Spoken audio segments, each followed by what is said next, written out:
Ai, gente, aplaude o Senhor mais forte, vai. Glória a Deus. Glória a Deus, glória a Deus, glória a Deus. Glória a Deus, o Wesley está aqui. Eu louvo ao Senhor por essa oportunidade, eu louvo ao Senhor por essa casa, eu louvo ao Senhor por essa igreja, eu louvo ao Senhor pelos nossos pastores, eu louvo ao Senhor pela vida de cada um que aqui está, e eu sei que independente da sua expectativa em relação à minha vida seja frustrada, Deus tem uma palavra para você. Deus tem uma palavra para mim, eu estou nessa mesma energia, pastor. Eu vim aqui hoje ansiosa pelo que Deus tem para mim, pelo que Deus tem para a sua igreja, pelo que Deus tem para fazer. E eu estou maravilhada, por quê? Porque o nosso presbítero Caleb já veio aqui e já fez metade do meu texto. Então, muito obrigada, porque, né, já sobrou mais tempo para mim. Amém? Eu fui muito impactada com esse tema. Quando o pastor me trouxe e ele disse que você vai ministrar sobre maturidade emocional e psicológica, eu fiquei muito impactada, porque eu gosto de falar sobre isso, lido assim, já há muitos anos com isso, e de vivência, né? Eu tenho características visíveis para eu falar, mas quando eu estava trabalhando sobre esse texto, né, quando eu pedi uma orientação para o Senhor sobre o que falar, eu falei, Senhor, eu tenho tanta coisa para falar disso, mas eu não queria falar de mim, sobre a minha experiência, eu sempre que subo aqui, eu dou uma pitadinha de alguma coisa que está acontecendo, de um episódio que eu vi, de algo que eu vivenciei, porque é natural você falar do seu cotidiano. Mas eu falei, Senhor, eu preciso falar alguma coisa que não seja assim do que eu sei falar, mas me use para saciar a fome da igreja baseada nesse tema. E que o Senhor possa tratar a minha vida também. E o Senhor me deu esse esboço que eu fiz. Eu nunca consigo ler o esboço. Já vou logo me desculpando aqui. Porque eu fico muito à vontade, eu estou na minha casa, estou na minha igreja, e eu fico muito à vontade para deixar Deus me usar da forma que Ele quiser me usar. E eu queria que você abrisse comigo, depois a gente vai ler, mas eu queria que você já abrisse, para quando eu mencionar esse texto, você já está com a Bíblia aberta. Abra sua Bíblia no livro de Marcos, o capítulo 7 e o versículo 24. Enquanto você abre a sua Bíblia, eu quero que você comece a falar com Deus aí, abrindo a sua Bíblia mesmo.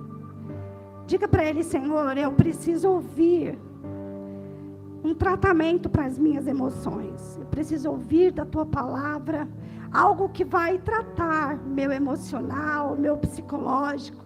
Eu quero que o Senhor fale direto comigo, de uma forma singular. O que Deus vai falar aqui com você não vai ser no coletivo. Eu tenho certeza que, não tem como eu não citar, mas eu entendo muito o que Deus quer para a gente como a medicina. Às vezes um dipirona para Sara vai ser muito bom, para o Ezequiel pode ser fatal. Então o que Deus tem para a gente, quando é liberado aqui do altar, nunca é coletivo. Nunca é. Deus não trata uma palavra com igualdade. Eu sempre costumo imaginar e pensar, e para mim é muito isso.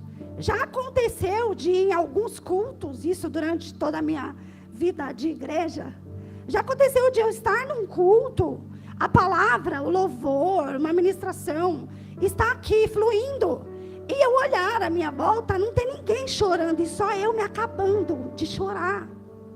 Ou vice-versa, às vezes você olha para o irmão do lado, né, Carol? A gente que gosta de chorar, né? Às vezes a gente olha para o lado, o irmão está se acabando de chorar, e você está pleno, está tranquilo. Então eu entendo, sem julgamentos, que de repente a palavra que foi liberada aqui, foi de uma forma tão singular, que para ele foi como uma flecha naquilo que ele precisava. E para mim, aquela palavra, aquela frase, nem tanto, mas a próxima frase pode ser para mim. Eu entendo que Deus vai tratar conosco, como Ele sempre trata, desta forma, de uma forma singular, única e pessoal. Eu sempre digo isso. Já abriram a Bíblia? Eu gosto de falar mesmo, mas eu vou correr. Quando Jesus ele parava Não sei se você já reparou isso, claro que já, mas eu vou falar porque é minha vez de falar.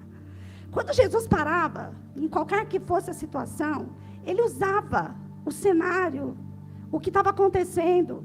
E ele usava exatamente aquilo como parábola, ou para uma melhor forma de interpretação. Jesus era um pedagogo dos primeiros, da primeira linha.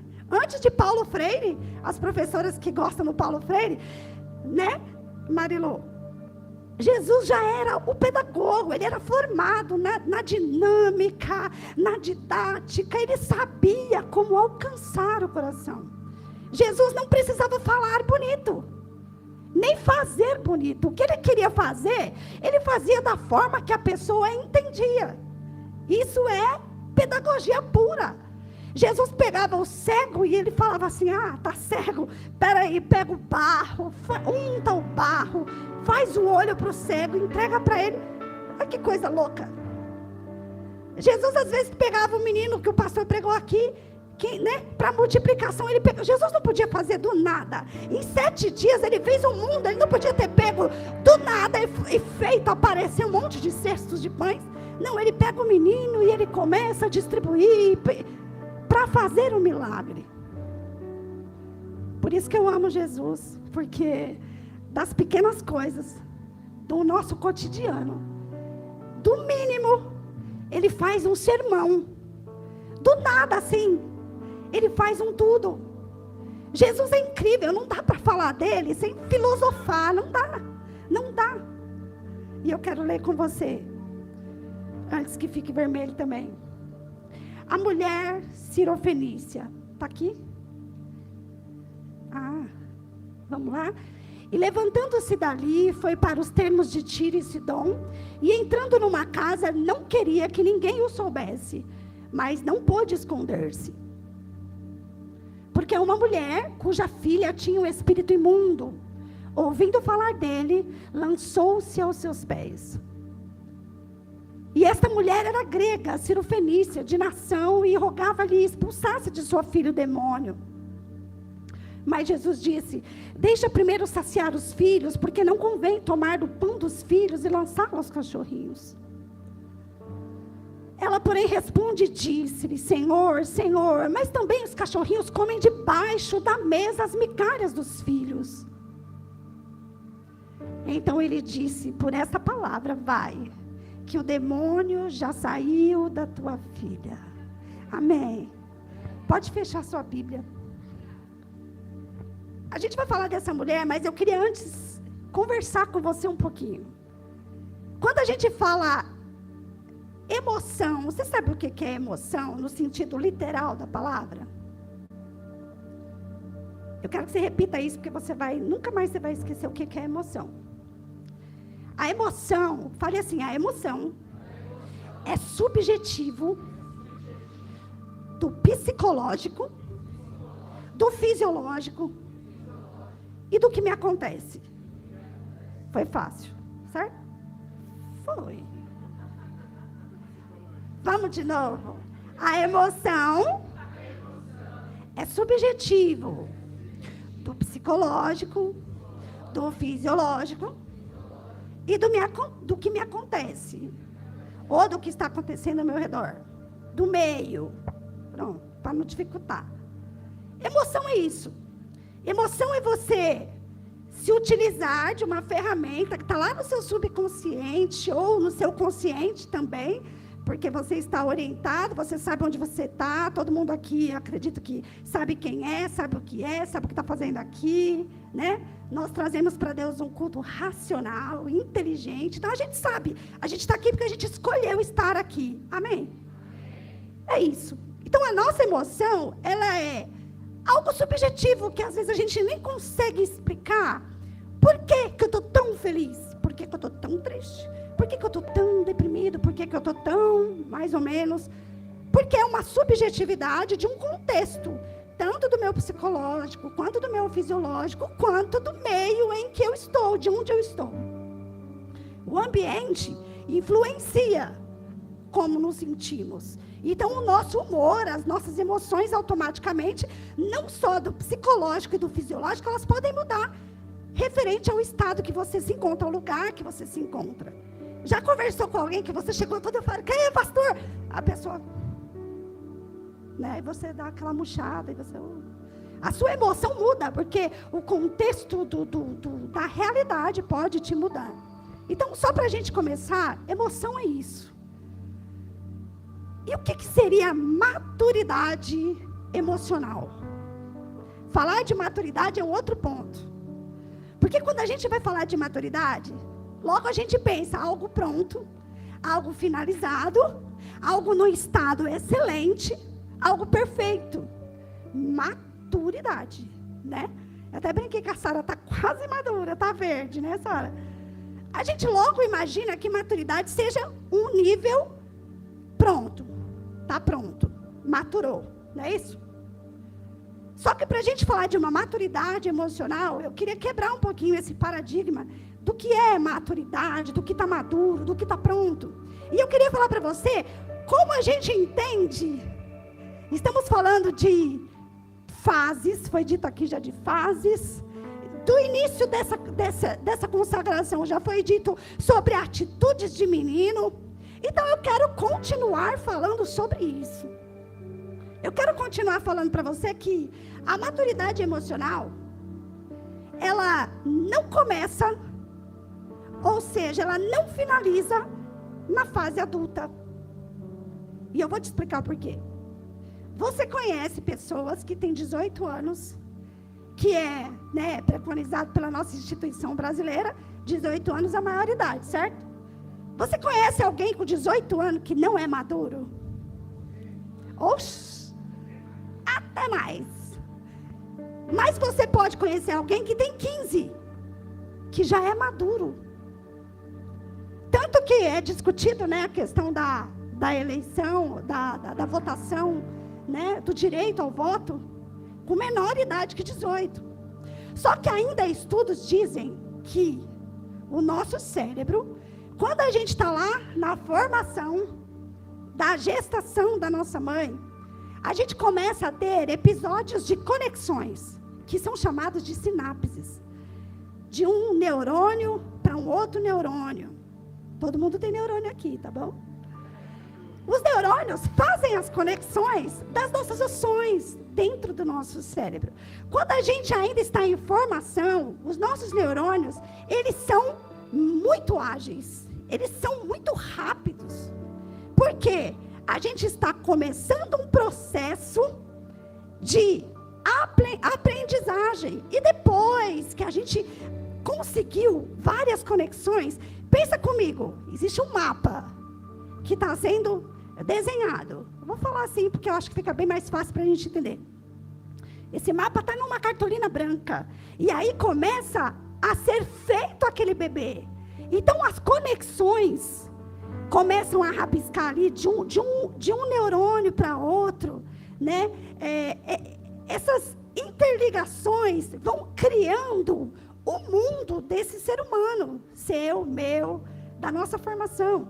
E a gente começa a ter um turbilhão de neurônios de uma vez só. Só que isso vai ficando registrado, isso não se apaga. O neurônio, ele até morre, mas ele não apaga o que ele criou, a conexão que ele criou. Então, a gente vai formando habilidades. Por isso que a criança de 1 ano até 4 anos, ela está naquele período de conexões, de descobertas, de curiosidade, de teimosia, de querer fazer as coisas, e ela não tem aquele controle, mas é tudo uma expectativa, porque ela está ali a nível de todos os neurônios fazendo conexões, e gravando, e mapeando aquela criança. Quando a gente vê que a criança já passou dos 4 anos, vai chegando ali dos 7, 12 anos, nessa fase, a criança já começa a ter uma mudança no seu comportamento, porque ela vai ganhando um pouco de autonomia. E ela já vai definindo as coisas que ela aprendeu, e vai se redescobrindo o seu eu de uma forma diferente, porque ela já começa a entender que as coisas que foram boas, o cérebro dela já começa a dar um estímulo, que foi gravado. Todos os estímulos, bons, ruins, traumáticos, são todos registrados. E eu quero voltar, para a gente começar aqui, que a maturidade, ela não acaba quando você tem 18 anos, quando você tem a maioridade. A todo tempo a gente, graças a Deus, estamos vivos e a gente vai fazendo conexões com novas oportunidades, com as crises, com as lutas, com as experiências boas. A gente vai fazendo. Só que a gente tem uma maturação do nosso cérebro, que ele começa a ter uma conexão que a gente chama de plasticidade. Por exemplo, você vai fazer uma cirurgia, Tom, e 50 médicos cirurgiões vêm te operar. Vocês concordam que vai virar uma bagunça? Porque é muita gente dando palpite numa cirurgia só. O nosso cérebro é assim. Quando a gente já tem alguns mapeamentos lá gravados e registrados, ele deixa de gastar tempo fazendo isso. Um neurônio só vai trabalhar com isso. As outras coisas que já ficaram registradas, ele vai tendo uma poda sinapse. Ou seja, o cérebro para de ficar armazenando aquilo que já está armazenado. Entendeu?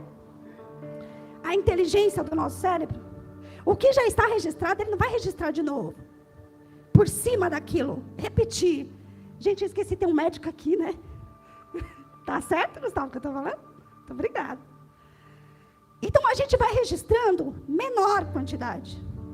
E chega numa fase da nossa fase adulta, que a gente já tem essa poda sináptica. Porque a gente já tem algumas coisas que estão registradas. Então, a gente vai começar a registrar outras com menor quantidade do que as anteriores, que a gente não tinha nada registrado ainda. Até aqui, você entendeu? Você entendeu que não dá, como disse o Caleb, não dá para nascer adulto? Você entende que tudo é uma fase? Não adianta você querer pular uma etapa da sua vida. Fases precisam ser criadas e vivenciadas. Não tem como você chegou agora e você já ser um adulto. Não tem como. Ninguém nasce assim. Só Nicodemos que não entendia. Mas Nicodemos falou, Senhor, para eu nascer de novo, como pode um homem sendo velho nascer de novo? Só ele não entendia. Mas você entendeu? Que você precisa nascer de novo é só do Espírito. Porque quando a gente nasce, a gente tem que, né? Menino, aí vai amadurecendo até o ponto da gente chegar na fase adulta e ficar maduro. Amém? Então, tá bom. Que bom que você entendeu isso. Então, agora a gente vai começar a falar aquilo que o Senhor me deu através desse contexto. Olha para essa pessoa que está do seu lado, diz assim para ela. Quando nos tornamos adultos, fala para ela. Você já entendeu que a gente vai aprimorando o nosso cérebro para a gente se tornar adulto? Entendeu isso? Você precisa aprimorar para você se tornar adulto. É devagar, é com calma. Deus, ele é tão especial que ele não atropela uma criança para fazer com que ela viva a fase adulta sem estar preparada. Esse é um ponto. Deus não vai te forçar a crescer. Você precisa decidir. Diga comigo, eu decido crescer. Eu decido amadurecer. E eu queria que você repetisse comigo uma frase que eu copiei de um livro. E eu vou te falar o nome desse livro. O livro é Fora do Alcance das Crianças. Esse é o nome do livro. E eu li esse livro e tem uma frase que me coube muito aqui. A frase é assim, ó. A plenitude de Deus está esperando você crescer. Amém? Quando eu li isso, eu falei, não, eu preciso levar essa frase. E eu queria que você anotasse isso na sua cabeça, no seu papel. Não esquecesse jamais. A plenitude de Deus está esperando você amadurecer. Deus não vai te atropelar, te arrastar no meio do caminho, não. É sempre uma opção. Quem quiser vir, deixa lá e vem. Até para o paralítico, ele falou, pega a sua cama e sai daí. Nada, Deus não impõe nada. E é difícil a gente aprender isso. Porque quando a gente é criança, A gente precisa de estímulos. Quando a gente é criança, a gente precisa de alguém colocando limite, de alguém falando, senta, não senta aí, levanta, né? Pega isso, pega aquilo, não faz isso, não. A gente é assim. Então parece que Deus, na figura de pai, a gente sempre espera Ele ficar pegando na nossa orelha e nos incentivando. Deus não vai fazer isso com você. Deus te dá a oportunidade. A plenitude de Deus está esperando você crescer. Não adianta você fazer 12 dias de maturidade espiritual, financeira, emocional, psicológica, e você não decidir. Você precisa decidir, isso é decisão. Isso é decisão. Você pode completar 18 anos, se você não decidir, pastor, tomar uma medida de gente adulta, você vai continuar infantilizado, imaturo, com 18 anos na maior idade.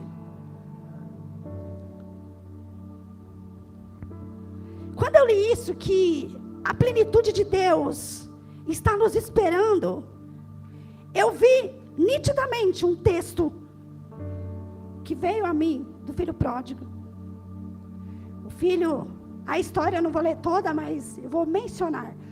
A história tinha um pai com 2 filhos, e um filho mais novo e um filho mais velho. Ambos eram herdeiros deste mesmo pai. De ambos era a herança. De ambos eram o direito. Porém, um dos filhos disse, pai, me dá a minha herança para eu poder usufruir dela.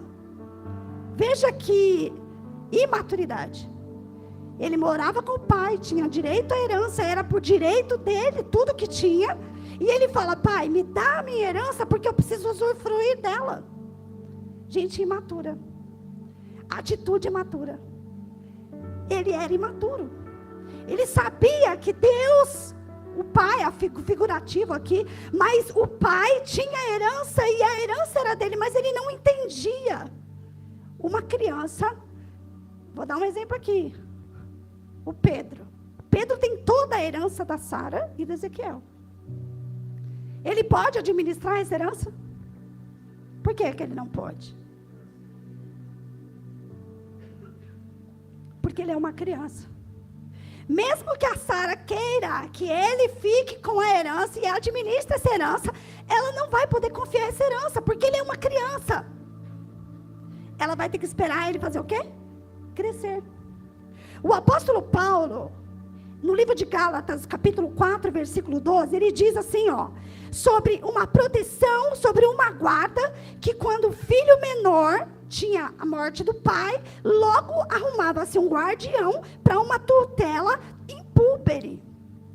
E o que é isso? Isso é o direito que assegurava aquela criança, quando o pai morria, de ser o dono daquela herança, porém, protegia aquela criança. É como hoje, a tutela hoje, que não mudou o nome talvez, né? A gente conhece como tutela de alguém incapaz, mas esse texto fala exatamente isso, de quando Paulo explicava sobre isso, que ele protegia, isso ajudava com que o herdeiro garantisse a sua herança.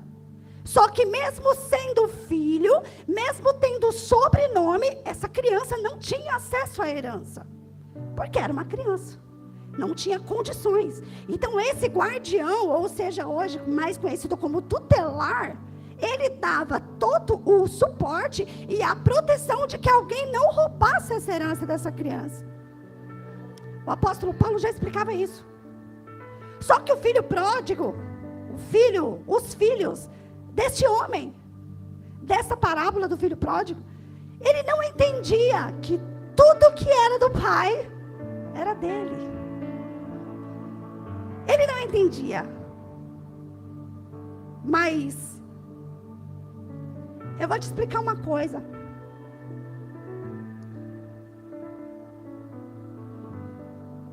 Quando tudo que me pertence é meu, referente ao que Deus tem para mim, não é no sentido literal, tudo. Não é uma hipérbole, não. É tudo de fato. Tudo que Deus me deu é meu. A diferença é o lugar de maturidade que eu ocupo. Porque a plenitude de Deus está aguardando eu crescer. Amém?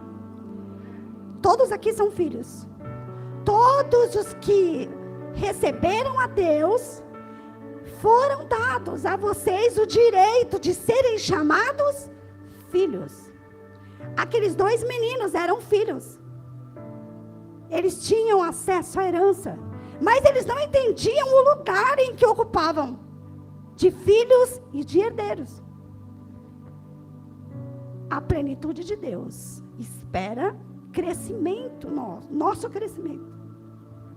Ele não vai nos dar uma herança se nós ainda formos crianças. O que uma criança vai fazer com a herança que ganha da sua família? Vai destruir? Vai doar? Não vai ter maturidade? A plenitude de Deus espera que nós cresçamos. E quando eu digo crescer, é passar por todas as fases do crescimento. Nós ouvimos aqui do Caleb que quando é criança é ofertado o quê? Você estava aqui no ofertório? Vamos ver se vocês lembram. Quando é um bebê, ele é alimentado com o quê? Leite. Por que leite? Porque ele ainda não está preparado para receber uma comida sólida. Toda criança precisa ir no líquido. Ela precisa de leite, que possui cálcio, que vai fortalecer seus ossos. E aí ela vai se preparar de proteína para depois o seu sistema digestório ficar pronto para ela receber um alimento sólido. A gente precisa entender que Deus não nega a herança dele para ninguém. Pelo contrário, Ele espera que nós cresçamos e amadureçamos. A herança já está, por direito. Se você é filho, você já tem direito à herança. Amém? Tem filhos aqui. Tem herdeiros aqui. Tem crianças ou estão maduros. A gente precisa amadurecer, entender Deus como nosso Pai, que zela por nós. Eu me lembro que Deus usou Wesley uma vez, há muitos anos. Ele falou assim, do nada, ele estava brincando, do tamanho do Isaac, assim. E ele correu para dentro de casa e ele falou, mãe, você lembra disso? Acho que você não lembra. Mãe, Deus tá mudando as coisas. Você falou isso? Não foi, Elias? A gente morava na Vila Cisper. E ele veio assim, do nada, né? A gente sabe, mas assim, do nada, que eu digo, eu estava lavando uma louça e ele brincando. E daqui a pouco ele correu e falou, mãe, Deus está mudando as coisas. Opa, na hora eu ouvi a voz de Deus. Eu falei, amém, amém. Do nada, uma palavra profética no meio da minha louça. Amém, recebi na hora. Eu ouvi a voz de Deus. Eu tomei posse daquilo. Passou dias, nós compramos a nossa casa. Eu falei, Deus realmente está mudando as coisas. Quando a gente é maduro, a gente consegue ouvir a voz de Deus. Quando a gente tem maturidade, Deus não precisa chamar a sua atenção de uma forma exuberante. Deus chama a sua atenção e você ouve. Porque não é Deus que tem que caprichar no que fala, é você que tem que se atentar ao que Ele fala. É você que tem que estar atento e ouvir o que Ele está fazendo. Porque Ele está fazendo. Deus não parou, Ele está esperando você amadurecer para te entregar o acesso à sua herança. O acesso já é garantido. Deus está só esperando você fazer, você.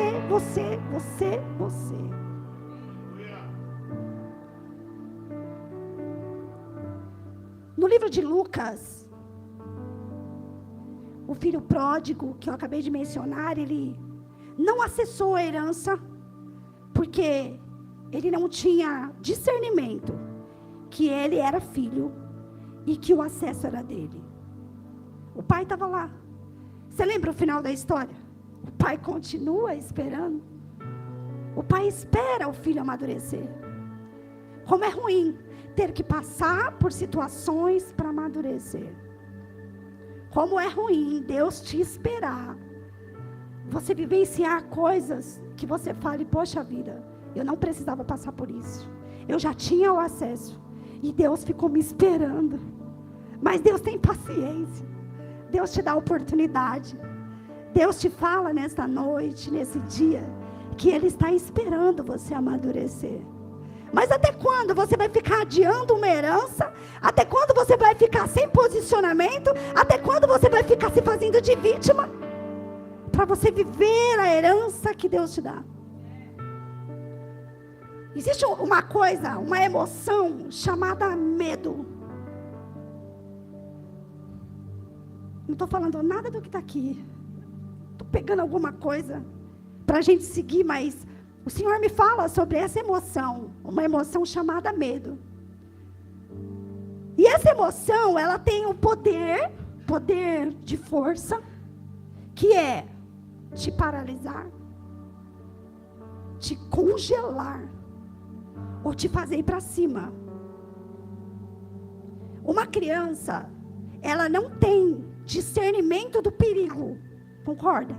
Criança mexe no fogo, criança abre o fogo do gás, criança atravessa a rua, não olha, criança sai correndo, criança faz escândalo, criança, o Caleb chama aqui, vem aqui filha, não vai, porque tô nem aí, não vou, não quero. Criança não tem medo, criança não tem noção do perigo. Criança vai, só vai. Quando eu lembro dessa palavra, medo, eu penso logo no cortisol que a gente tem. Nós temos um hormônio chamado cortisol, que ele libera para a gente um instinto de fuga ou de bloqueio mesmo. Tem gente, Ezequiel, que vai estar uma casa pegando fogo, ela vai entrar e vai salvar todo mundo. Tem gente que é o filho dela que está lá, ela vai congelar aqui, não vai fazer nada. Porque o medo tem esse poder de bloquear, de paralisar. Ou de fazer você sair sem instinto de perigo. E você correr e resolver, e depois você fala, o que eu fiz? Meu Deus, que coragem, onde eu estava? Não, foi o medo mesmo. Foi o cortisol que foi tão liberado na sua vida, que você desenfreou e foi. Criança não tem noção disso. O adulto tem. Uma pessoa madura tem. E eu vou mexer aqui agora em algo que Deus falou exatamente comigo sobre isso. Sobre pessoas que estão congeladas na sua vida por conta de uma emoção chamada medo. Você não percebeu. Talvez você está falando assim, imagina, eu mato várias baratas. Tá tranquilo.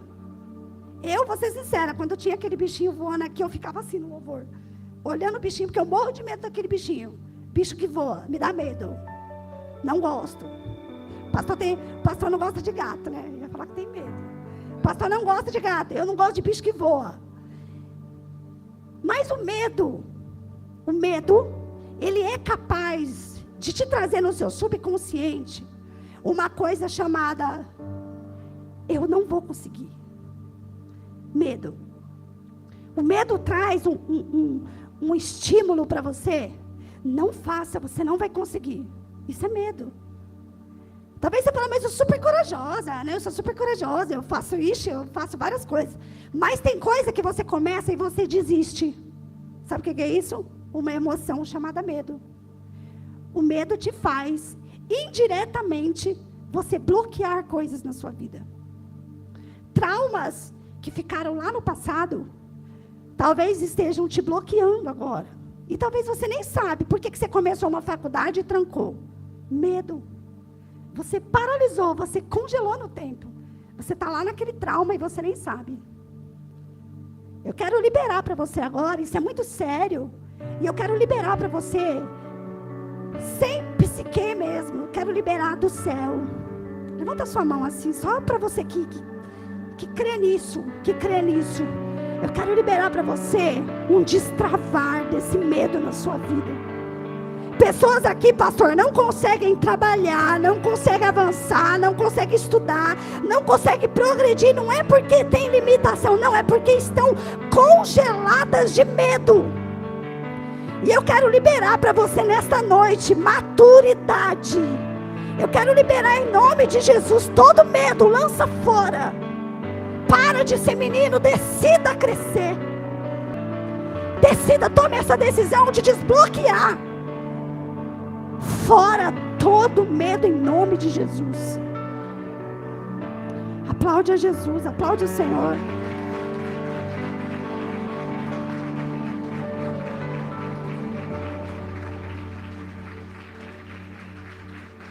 Eu quero que você repita comigo uma frase.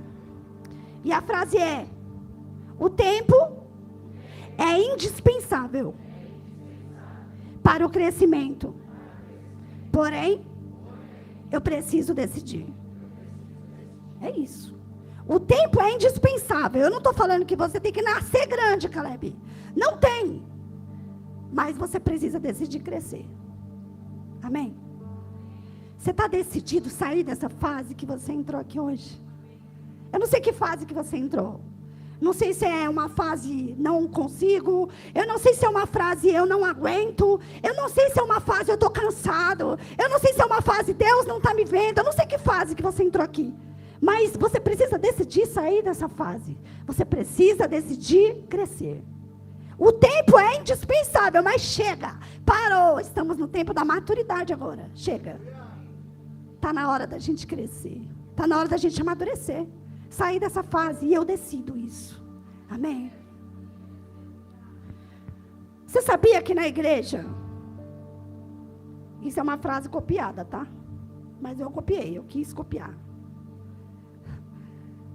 Na igreja a gente sofre mais com pessoas imaturas do que com a falta dessas pessoas. Sabia disso?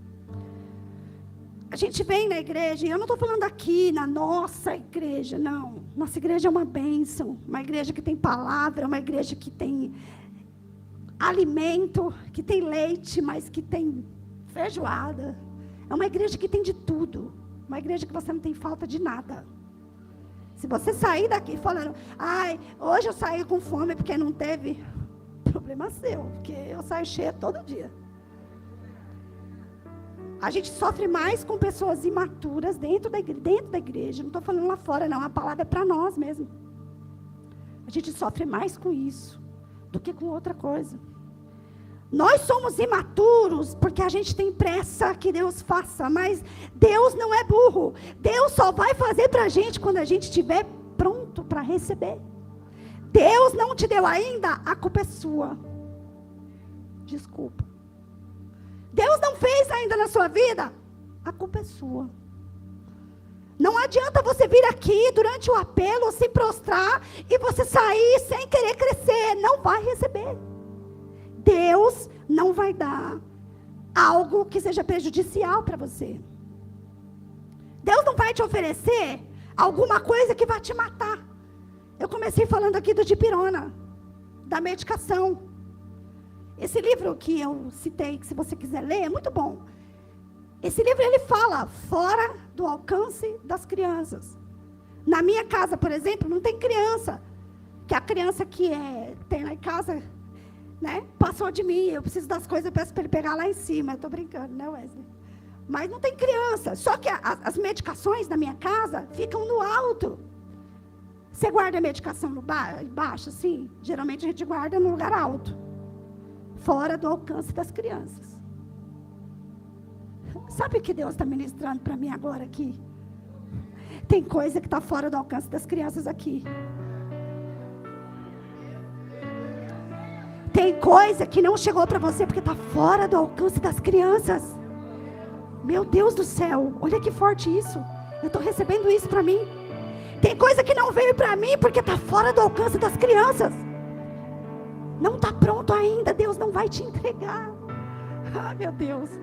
Estou arrupiada, como diz o pastor. Tem coisa que está fora do alcance das crianças.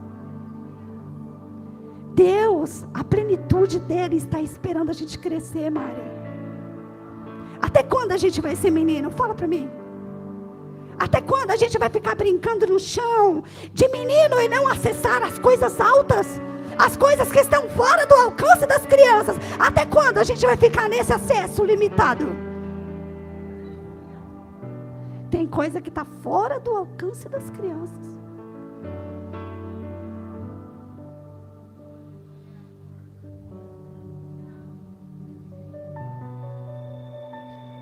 A gente só muda quando a gente sabe quem a gente é.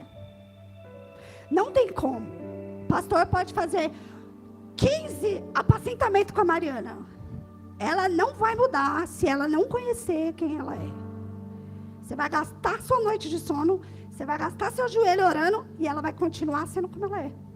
Sabe por quê? Não adianta eu falar, Elias, muda. Misael, muda. Carol, muda. Se você não acessar quem você é. E você é o quê? Vamos falar da psique agora. Você é seus traumas. Você é as suas dores.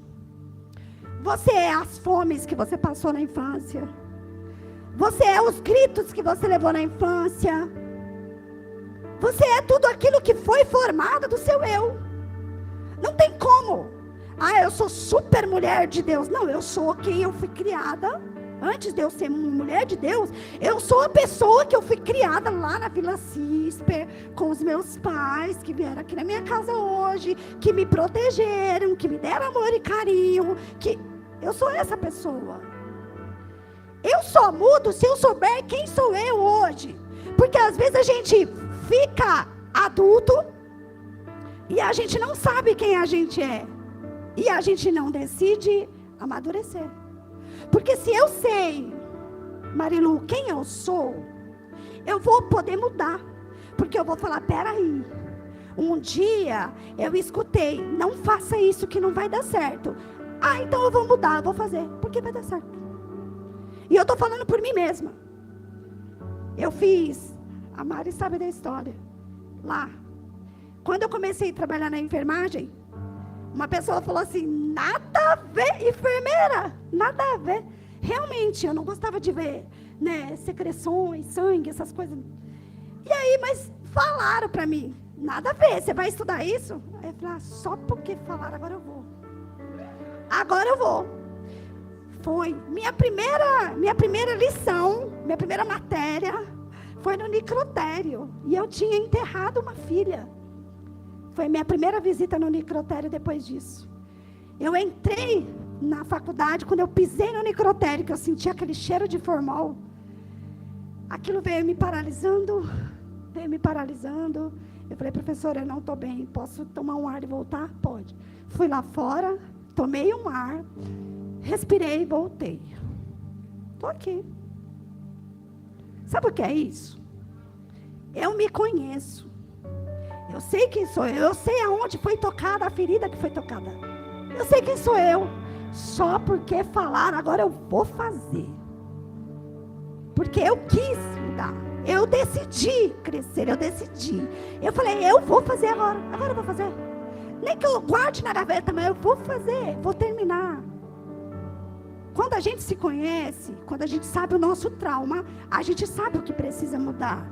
E quando eu disse que o pastor pode fazer 15 apacentamentos com você, não foi desmerecendo o apacentamento, foi desmerecendo a sua inteligência de falar assim, ele tocou num ponto que eu preciso mudar, então eu vou mudar. Só que quem sabe mais de você, é você ou o pastor? É você. É você. Deus está falando aqui de forma singular. Lembra do começo? Deus está falando de uma forma singular. Talvez o que eu estou falando para o Tom, Deus está me usando aqui para falar para o Tom, não é o mesmo da Mari. Mas Deus está falando aqui que você precisa saber de você, aonde está o seu trauma, aonde está o seu eu, para você mudar. Porque a plenitude de Deus está esperando você. A plenitude de Deus está esperando você crescer. Quando a gente é menino, a gente faz o quê? Coisa de menino. Sim ou não? Mas quando a gente é menino, a gente tem alguns comportamentos que definem a nossa fase etária. As tias do Kingdom, elas sabem aonde direciona a criança. Você vai para cá, você vai para cá. Existe uma média, né, Raquel?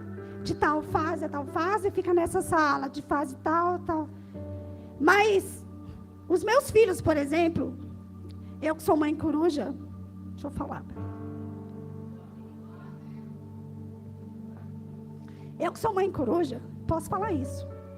Meus 2 filhos entraram na escola, sabendo ler e escrever. Meus 2 filhos foram fazer inglês, não começaram do básico, porque eles já sabiam falar inglês. O Wesley foi fazer, né, Wesley? Foi para conversação. A professora falou, não tem condições, eu vou ensinar o quê para esse menino? Conversação, vamos para conversação.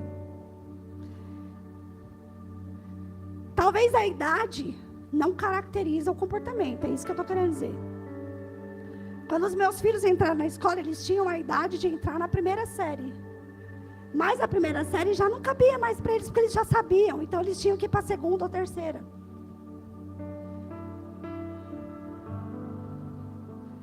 Talvez você está na igreja na 8ª série já. Mas você precisa voltar para a primeira série. Porque às vezes o que vai ser ensinado na 8ª você não aprendeu ainda, nem o da primeira. Está muito para você. Volta, está tudo bem. Volta para essa fase. Volta para essa fase, mas com a intenção de aprender. Eu vou voltar, mas eu vou voltar para aprender, porque eu preciso crescer. Eu vou voltar um pouquinho, vou dar um passinho para trás, porque eu preciso aprender. Aí depois que eu aprender, aí eu estou pronto para a plenitude de Deus, entendeu? Porque não adianta você ser só filho. Você é filho, ok, vamos para o céu, glória a Deus, a gente vai se ver lá. Só que o acesso ao que ele tem, você só vai ter se você tiver adulto. Deus não vai te dar um avião para você pilotar se você for uma criança. Tem coisa que está fora do alcance das crianças. Pegou isso? Pegou, eu estou pegando cada palavra que eu estou recebendo aqui.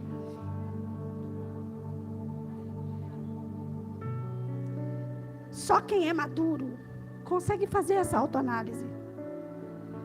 Pessoas que são crianças, pastora, vivem no vitimismo. Uma criança, o que ela faz? Ela faz birra. Criança faz birra, porque ela não tem noção, ela só quer. Criança quer e ela quer, porque ela quer. Não tem uma explicação, ela só quer. Então uma criança, ela é birrenta. Ela não tem noção do que ela está pedindo. Ela só quer. Mas eu queria dizer para você que uma pessoa que é adulta, eu me perdi aqui no texto, mas uma pessoa que é adulta, ela tem discernimento do que ela quer. E essa é a diferença. Quando a gente é imaturo, a gente só quer de Deus o carro, a casa, o emprego, o marido, o filho. A gente só quer. Ah, me dá, porque eu preciso ter. Me dá porque eu preciso ter, me dá porque eu preciso querer. Eu quero por querência. Eu quero porque eu quero. Eu só quero. Me dá. E quando Deus não dá, o que a gente faz? A gente faz birra. A gente sente e chora. A gente faz birra porque a gente é imaturo. Uma pessoa adulta, ela tem discernimento até para pedir.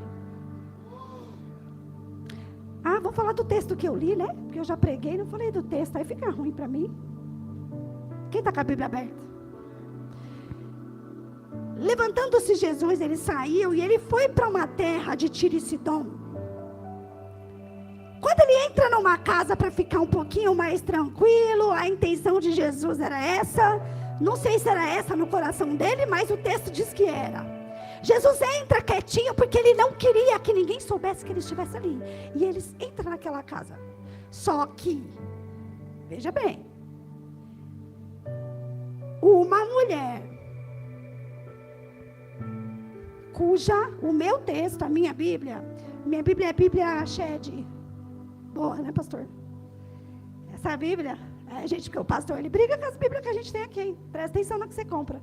Essa aqui é a Bíblia Shed, ó. Sabe por que eu gosto dela? Vou te explicar por que eu uso ela. É boa, é igual aquela que a gente viu aqui. Só que aqui, nessa tradução, a gente lê que uma mulher cuja a filha estava... Amém? Você está com a Bíblia aberta? Então, acompanha aí. Na minha está assim, porque uma mulher cuja filhinha...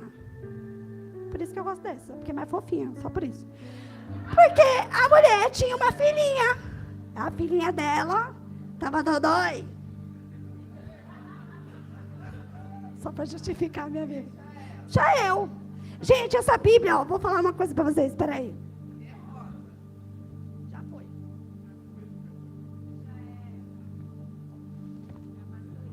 Aqui, os meus esboços que eu não leio, tá tudo aqui, ó. Deixa eu explicar, essa Bíblia eu ganhei de uma amiga.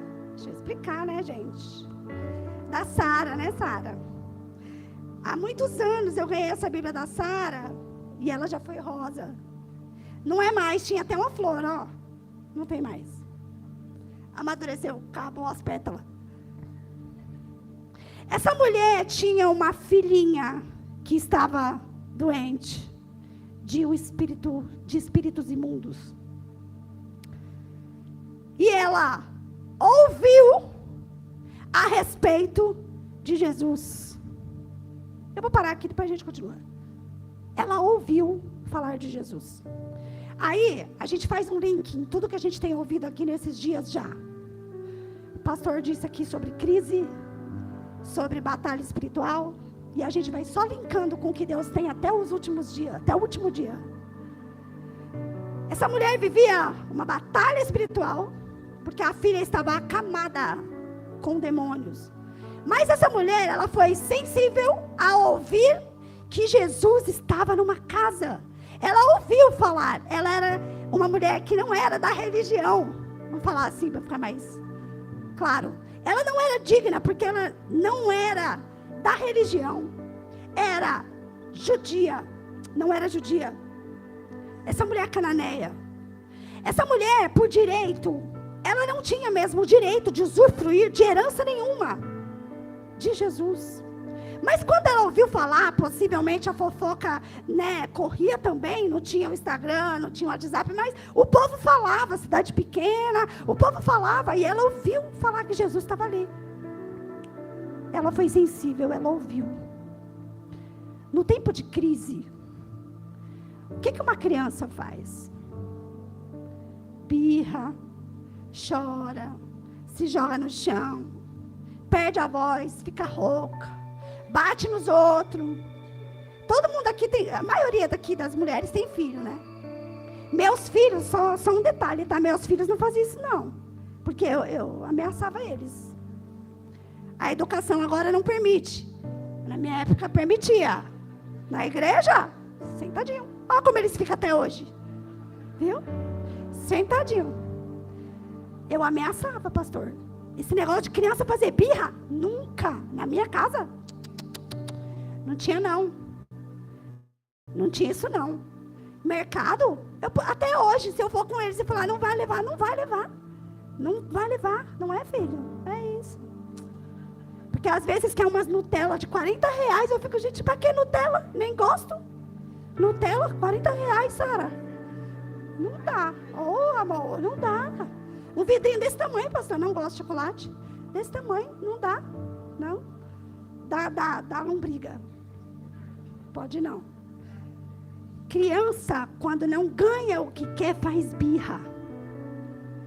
Aquela mulher foi até Jesus. E o Zé Povinho que estava lá. Não pode falar Zé Povinho, né?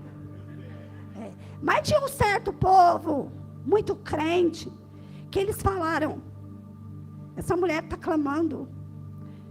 Jesus, dispensa ela. Coitada da mulher, está aí falando, você não está nem dando atenção. O contexto é esse, o texto não diz, mas o contexto é esse. Eles ficaram irritados, porque ela começou a chamar Jesus, e eles falaram, já que ele não está respondendo, deve estar incomodado. Manda ela embora, despede ela, coitada. A intenção não era, ai, que dó da mulher que tem a filha que está doente. Não, eles não queriam que ela participasse daquilo. Então a intenção era, libera, tira de perto de Jesus, libera. O texto diz que Jesus não respondeu. Coloca para mim esse versículo, que aí eu consigo terminar, né? Porque se não põe, eu não termino. Ouvindo falar, foi e lançou-se aos pés. Põe o outro agora. E essa mulher era grega, cirofenícia de nação, rogava-lhe que ele expulsasse o demônio. Mas Jesus, primeiro, ele disse, né? Deixa saciar os filhos, porque não convém tomar o pão dos filhos e lançá-lo aos cachorrinhos. Primeiro, Jesus nem responde. E quando ele responde, ele dá essa nela. Gente, Jesus não queria dar uma patada nela. Eu sei que você já leu o texto e falou, que grosseria, para que isso, né? Não precisava também. Eu sei que eu já fiz isso também. A gente lê e fala, caramba, Jesus não falou nada. E quando falou, era melhor não ter falado, né? Mas não, ele não quis dizer isso. Aquela mulher, ela soube ouvir Jesus dizer para ela, olha, o que eu tenho para você não está associado ao cachorrinho, literalmente. Mas aquela mulher entendeu. Pensa comigo. A mesa hoje é essa mesa alta, né? Com os pés alta, a gente senta. A mesa nessa época não tinha isso. Aí eu fiquei pensando, por que ela falou assim? Tá bom, Jesus, mas os cachorrinhos também comem das migalhas que caem da mesa. Pega isso para você. Essa mulher entendeu que o que vinha de cima era suficiente para ela. Não era a mesa do chão, porque não tinha como cair, já estava no chão, já era baixo.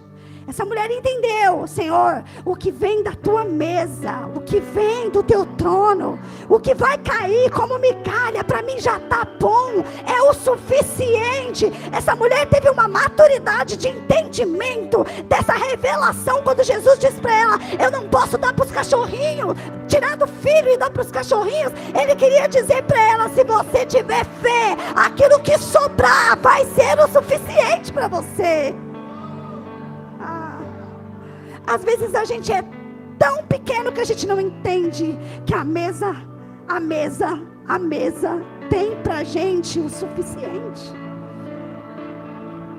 Ontem foi ministrado aqui no louvor sobre a mesa. O pastor depois veio falou da mesa. E a gente tem visto aqui o que Deus tem liberado pra gente. A mesa traz suficiência. Aquela mulher poderia ser imatura e dizer o que eu falei aqui no início. Ela poderia ter falado, tá bom, já está tudo estragado mesmo. Minha filha está lá endemoniada. Você nem me responde. Ela poderia ter falado isso para Jesus e ter questionado. Nem me respondeu e quando responde, me dá uma patada dessa.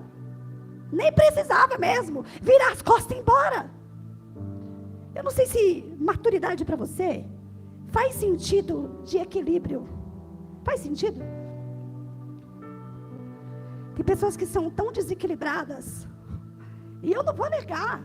A gente tem a primeira impressão. Vou ver. Né? Essa coisa de dar outra face para bater, Jesus fez. Mas não sei se aqui na igreja alguém tem essa. Né? Toma um, dá o outro. Eu não sei se eu teria, se você teria, se nós teríamos.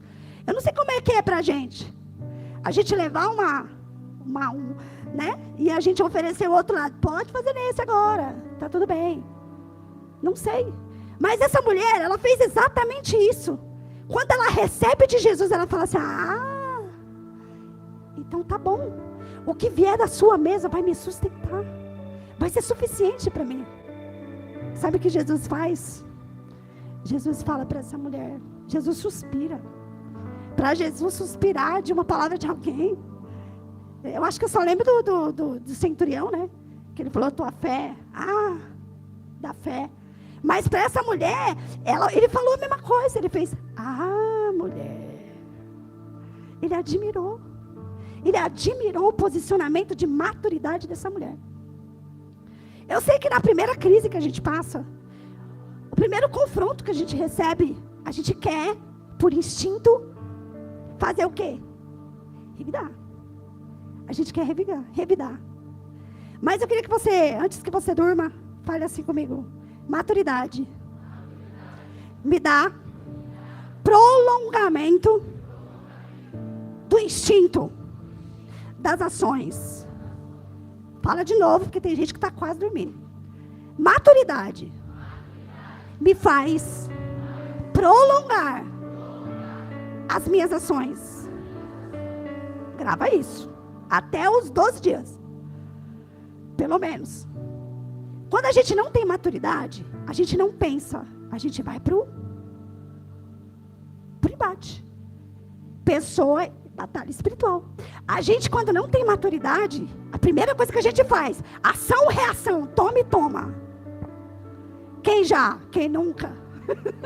Vou falar assim que fica mais fácil. Quem já e quem nunca, né? A gente recebe uma afronta, a gente faz o quê? Imediatismo, de imediato a gente vai e revida, porque isso é uma coisa de pessoas imaturas. Crianças, o que a gente faz? Ah, não tem? Não vai dar? Quando a gente ganha maturidade, a gente ganha tempo para pensar antes de agir. Amém? Quando a gente ganha maturidade, a gente ganha tempo para a gente pensar, elaborar e agir. Uma pessoa madura, ela não toma decisão sem pensar. Diferente de uma criança. A criança é imediata, ela quer e você dá e pronto, senão ela vai fazer birra. Uma pessoa adulta, madura, ela vai ter tempo de pensar.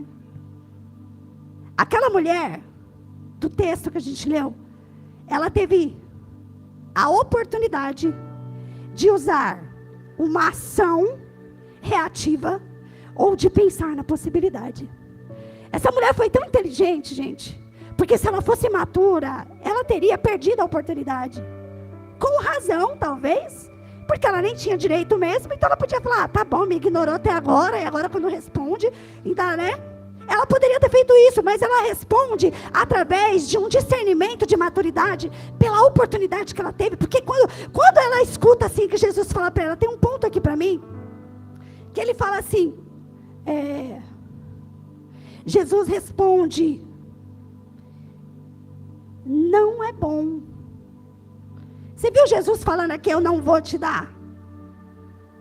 Ele falou, não é bom. Gente, vocês viram uma possibilidade nessa frase? Quando ela pergunta, né, Jesus, ele fala, olha, não é bom. Ele não falou assim, eu não vou te dar. Não é bom. Ela pegou a oportunidade dessa possibilidade. Ele deu uma possibilidade para ela. E ela, inteligente, ela pega essa oportunidade. Ela diz, Senhor, eu sei que não é bom, né? Mas se sobrar uma migalha da tua mesa, para mim já vai ser, suficiente porque eu preciso. Será que na oportunidade, o que você faz? Vira as costas e sai emburrado, fazendo birra? Ou você pega a oportunidade?